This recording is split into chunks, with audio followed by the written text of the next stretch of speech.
Hey everyone, this is Molly and welcome to my YouTube channel where we're going to take a look at the Libra Full Moon, which is happening on April 7th, 2020.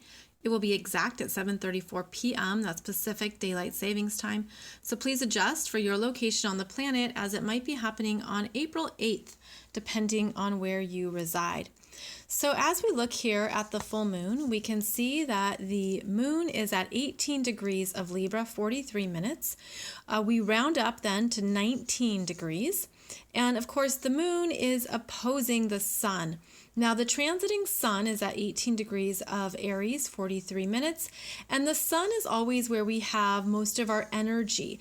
It highlights an area of our chart and of our lives. It's where we have a lot of focus.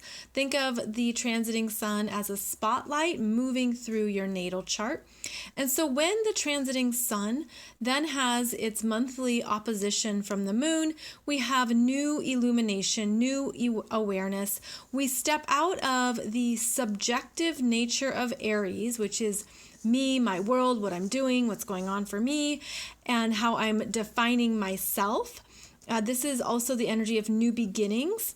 And we check in with the objective Libra energy, which reminds us that there is always another side of the story. There's other people to consider. And also, you don't have to figure it all out on your own. That is the Aries independence. And this is the Libra energy saying, well, are there other people who can help you? What about people that you know? What are the relationships that support you at this time? Libra is about how we give and receive. It's sharing and cooperation. So in your natal chart, you would look at where 19 degrees of Libra is and how it is illuminating one house in your natal chart. It's the first house in this case. And it's showing you where you need to consider others. Consider what's happening from their perspective. Again, objectivity is a strength of Libra energy. It can help you balance the energies as well, which is not only one of the signatures of a full moon, but especially of the Libra energy of balance. Now, with Libra, you have to ensure that you're not doing everything for the relationship, that you are receiving for what you're giving. You want to make sure that you are emotionally balanced and you have a sense of equilibrium. Now, I realize that can be hard at this time because of the big developments that are unfolding in our lives and how the world is changing permanently. But this brings us back to understanding what you are in charge of. The moon being your emotional self, your emotional needs, and how to be aware of what's happening outside of you, how to detach, and how to keep a conversation going. And that is the strength of the air signs. And we have very strong air energy in this full moon. So let's take a look at that. So the moon is in Libra. Libra is ruled by Venus. So here we have Venus at 3 degrees of Gemini, 51 minutes, almost at 4 degrees of Gemini. And it's important to note that Venus will be in Gemini until August. That would be for 4 months due to her upcoming retrograde. Her retrograde shadow begins at 5 degrees of Gemini. So she's not in her retrograde shadow yet. She's still in this place of openness, open consideration. What am I thinking? What are my thoughts? What do I need to understand? This is a very curious Venus.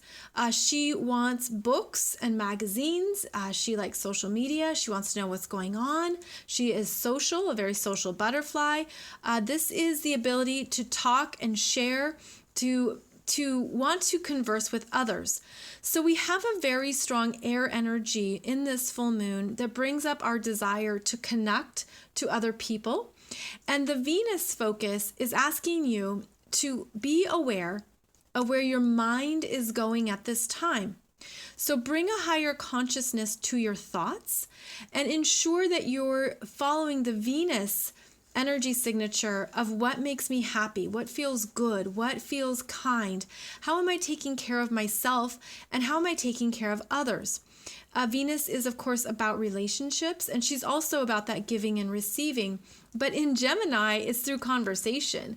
The energy is like that of talking and listening, ensuring that you're doing both, and that you're also open to learning. Because this Gemini, being curious, is seeking information, wanting to understand, wanting to learn. And so it's a strong energy of our minds. And that can be good or bad, right? Because that can be that sense of staying open, staying aware of new information, new data, but also ensuring that we're not going into too much anxiety or too much mental worry. So there's strong energy here around how are you caring for your mind. Now, take a look at how Venus at nearly 4 degrees of Gemini is actually receiving supportive connections from Saturn at 1 degree of Aquarius and Mars at 5 degrees, nearly 6 degrees of Aquarius. So this trine is supportive in nature. And if you think of Venus as the energy of a sister, of the feminine, of how energy can be shared with others, you can see how she's receiving support through this trine from the masculine energy of Mars and the father archetype of Saturn. So this is a stability energy here. Now at the end of March, Mars was conjunct Saturn at 0 degrees of Aquarius, and that would have been some kind of stop, shutdown, closure, red light.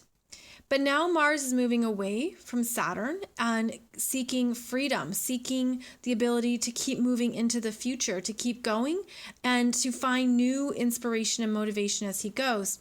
Well, thankfully, both of these energies are trining the ruler of this full moon, meaning that it's very important right now to keep focused on where we're going, on what is being developed, on the long term, on what you're committing to, which is always Saturn, the new dreams, the new visions, the new desires you have for what you want to do next.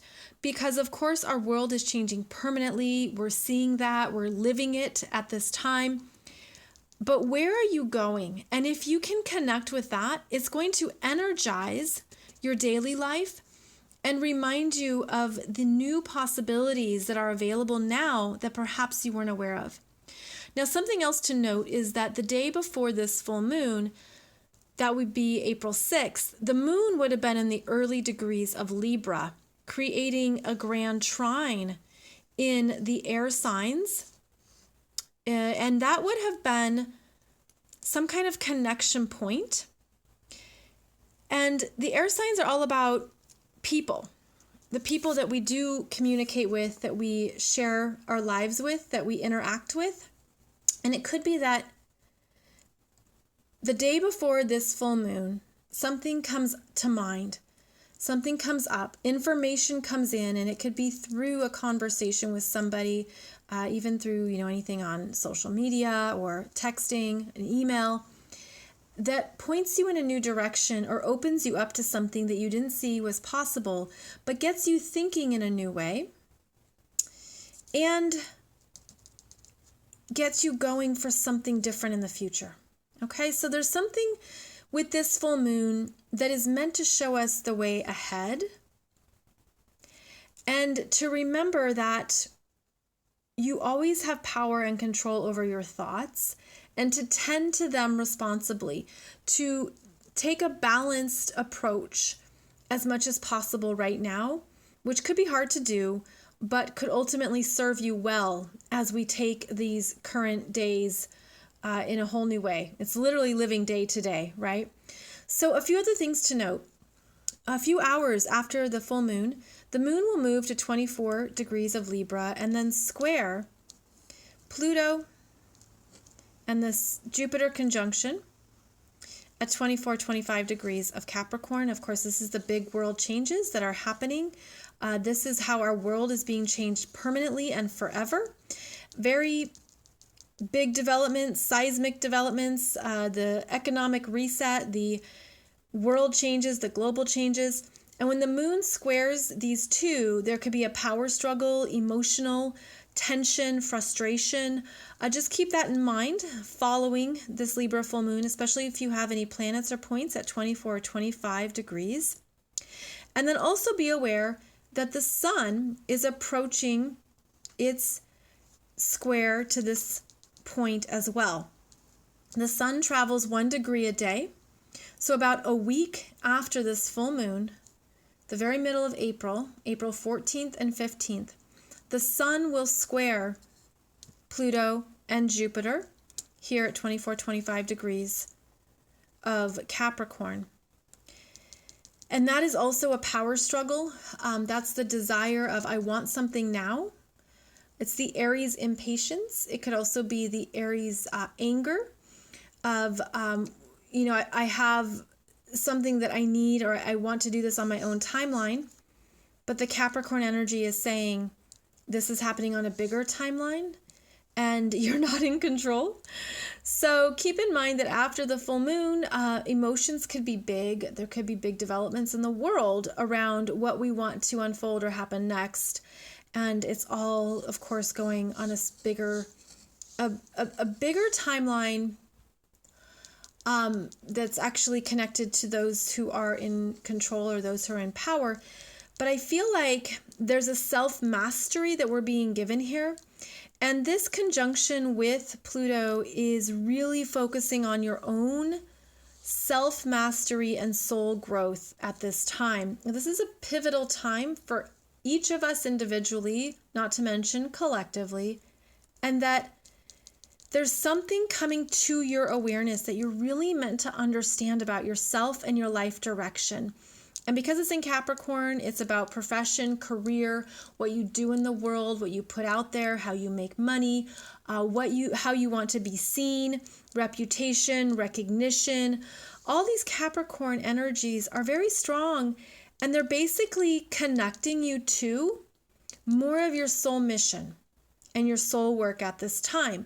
Now, how are you going to know that? Well, look at how this Pluto and Jupiter, 24, 25 degrees, is sextiling Mercury at 25 degrees of Pisces. Intuitively, you're going to hear and feel more of what you're here to do in the world, what you're about, what your soul mission is, what matters to you, what changes you need to make in your life this year.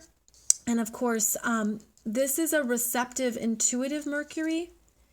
So the information could come through the dream state, meditation, but ultimately it's through being receptive and being outside of the human mind. All right. So it's an intuitive knowingness that is strong at this time.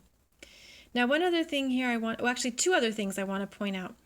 The moon is at 19 degrees of Libra, making the quincunx to this Neptune at 19 degrees of Pisces.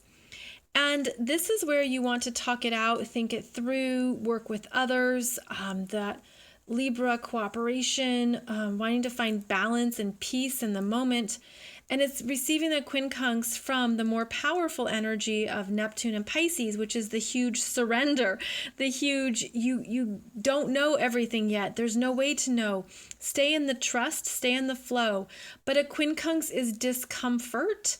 It's a discomfort that can be hard to resolve. And so the moon is fast moving and it won't last long, but it is an energy signature of this time of maybe not having all the answers or all the information that you want. And this Neptune says, go to your higher self for understanding of what you need right now, and that's where you will find peace. Now, the other thing I want to highlight about this particular full moon chart is that we talked about how Venus is the ruler. Venus is in Gemini, making that trine to both Mars and Saturn. Well, it's also notable to look at how those three planets are also making a sextile to this Chiron at 6 degrees of Aries. This is the soul's wound. in the lifetime that you're in around understanding more of your true self-identity. The parts of you that are developing courage are receiving support from Venus, Mars, and even Saturn at this time. There's something new coming through that you're meant to understand. And Chiron is about alternatives, alternative healing paths outside of the norm, what you didn't consider, what you didn't see, something on the sidelines or in your peripheral view. And then you connect with it, and it creates a bridge to a new consciousness. So this Chiron energy being here in this chart signifies that pieces are coming together. A bridge is being built. It's under construction. It's coming together to help you connect with more of your soul mission and soul work at this lifetime. And if you could see this year as a bridge to your new reality, your new destination, your new dream, it's going to help you with the day-to-day tasks. It's going to help you remain mentally strong. It's going to help you stay focused on the long-term growth and vision. And it's going to help you love and accept yourself even more. So all of this could come about from someone else, which is part of the Libra energy, is the relationships, the people we work with, and what you hear, what someone else says to you. There's a catalyst point here in the Libra energy that helps you understand more about what you need, where you're going, what you're healing, and your own mission work. So all in all, quite lovely. And we can use that at this time on the planet. Please remember to stay emotionally balanced during this time. Don't get swept up into any of the bigger fear cycles or fear energies. Please remain in your place of power and ownership of all of your energy and what you know is true for you. And that's how we maintain the light on the planet at this time. Thank you so much for joining me. I appreciate your likes, subscribes, and comments. And I also offer monthly soul growth astrology webinars to help you understand these energies more completely in your own astrology chart. And if you use the coupon code Aries at checkout, you get it for $11, and it includes 4 pre-recorded webinars that talk about the astrology of April. So I hope that helps you in what we're navigating at this very pivotal time on the planet. Thank you for joining me. Be sure and listen to my weekly podcasts, and be sure to check out my other playlists here on YouTube, as there is a lot of information there that I hope will support you. Alrighty, well, I'll see you back here soon, and I'll also be back for the Taurus new moon video shortly.